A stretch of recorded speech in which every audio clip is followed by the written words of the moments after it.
मुक्तिलाभ कला एक भिन्न धरणर ओडिया चलचित्र सिमली। मयूरभंज जिलार परिचय बहन करुथिबा सिमिलीपाल जंगलर सुरक्षा को नहीं निर्माण होईछि एही सिनेमा। बाघर सुरक्षा ठु नहीं जंगल और जंगलजात द्रव्यर किपरि सुरक्षा करिहेब ताहारी उपरे आधारित हेउछि एही कहानीर सिनेमा।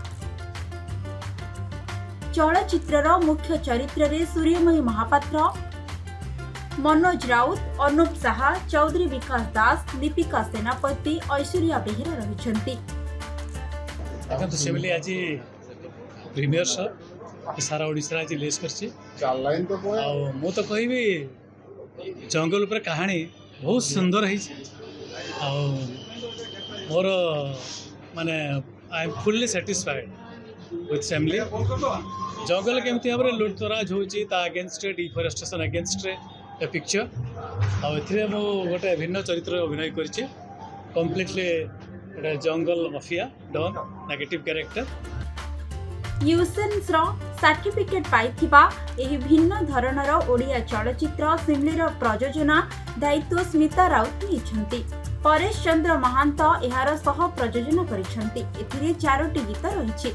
हाथीदांत और बाघ छाल चोराचालन, वन रक्षी को आक्रमण भली अपराधर कहानी रहिछि एही चलचित्र रे। जंगल सुरक्षा को गुरुत्व दे निर्माण होईछि एही सिनेमा।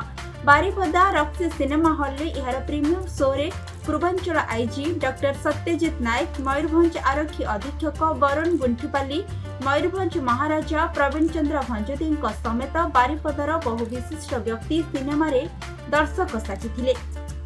प्रथम नमस्कार ओडिशार अगणित दर्शक मानक मोर एवं आमर सिमली टीम तरफ आज सिमली फिल्म रिलीज होची से आम बहुत खुशी अच्छू कारण बहुत दिन प्रतीक्षा आज अंत घटी। घटनाटा है जो आमर ये फिल्मटी जंगल उपर आधारित आमर सिमलीपाल आउ सिमली से हूँ गोटे कथा। एही चलचित्र एक भिन्न धरणर चलचित्र। एहार गीत गुड़िक बेस हृदय स्पर्शी रहिछि। समस्त कलाकार बहुत सुंदर अभिनय करिछन्ति। तेणु यह निश्चित दर्शकଙ୍କ मन मोहित करिबो बोली कलाकार माने आशा रखिछन्ति।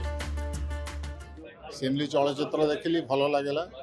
गोटे तथ्यभित्तिक चलचित्र बोली मु कहबी एवं सिमलीपाल सुरक्षा दिगरे जो प्रयास कराई चलचित्र माध्यम एटा बेस समय उपयोगी।